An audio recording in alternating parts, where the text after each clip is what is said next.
Tila bangungot ang naranasan ng ilang OFW na nakauwi na sa bansa matapos silang masaksihan ang matinding gulo sa Israel. Dumating pa raw sa puntong nagpapaalam na sila sa kanilang pamilya dito sa Pilipinas dahil hindi nila alam kung makakauwi sila ng buhay. Saksi si Sandra Aguinaldo. Maraming Palestino ang lumikas patungo sa timog na bahagi ng Gaza nang magbabala ang Israeli military na dapat nang lumikas lahat ng nasa northern Gaza noong Biyernes, kabilang ang mga nasa Gaza City. Pero ang ilang pamilyang lumikas, babalik na lang daw. Tinatamaan din kasi ng airstrikes ang southern Gaza. Ayon sa mga otoridad sa Gaza, nasa 3,000 na ang patay sa mga airstrike ng Israel laban sa Hamas. Ang mitya ng kasalukuyang airstrikes ang madugong pag-atake ng Hamas sa Israel, kung saan di bababa sa 1,300 ang patay ayon sa Israel. Kwento ng isang rescuer, ilan sa mga natagpuan nilang bangkay sa nilusob na Kibbutz Be'eri may mga indikasyon ng torture. Was 7-year-old boy and a girl, I would say about 6 years old, sitting just against the parents, hands tied to the back, same position.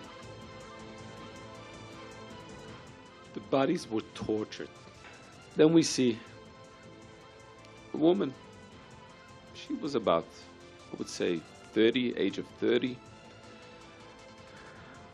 She was lying on the floor, a puddle of blood, big puddle of blood, face down. She was a pregnant woman.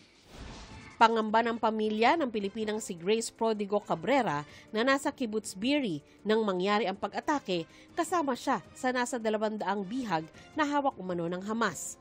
Kasama sa 3 Pilipino na unaccounted for o hindi pa rin matuntun si Grace na taga Maasin, Iloilo.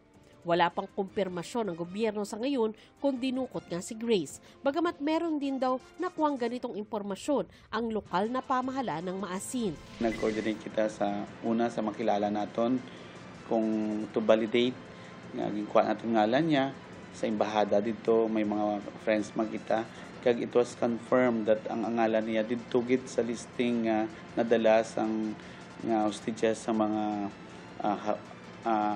Hamas.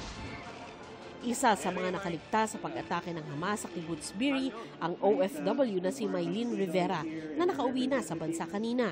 Sabi niya, nagising na lang sila sa mga sirena na nusundan ng mga pagsabog at kaguluhan. Kasama daw niya noon ang lolang inaalagaan niya, kaya agad silang nagtago sa bomb shelter.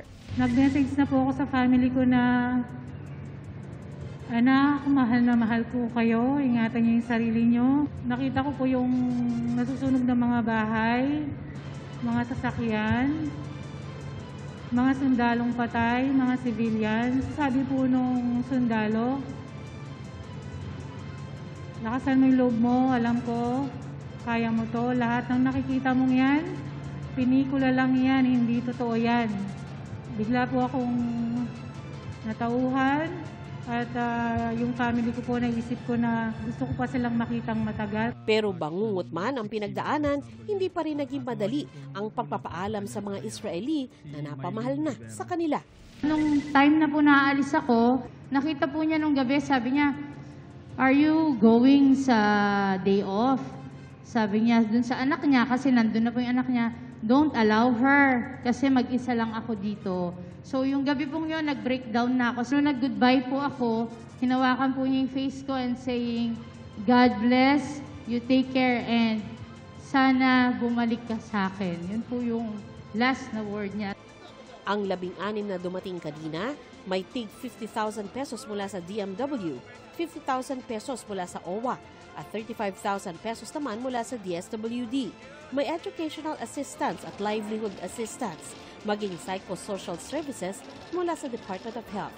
19 Pinoy ang inaasahan darating sa bansa sa Biyernes. Para sa GMA Integrated News, Sandra Aguinaldo, ang inyong saksi. Mga kaibigan, samahan niyo kaming saksiyan ng mga balita. Mag-subscribe sa GMA Integrated News sa YouTube.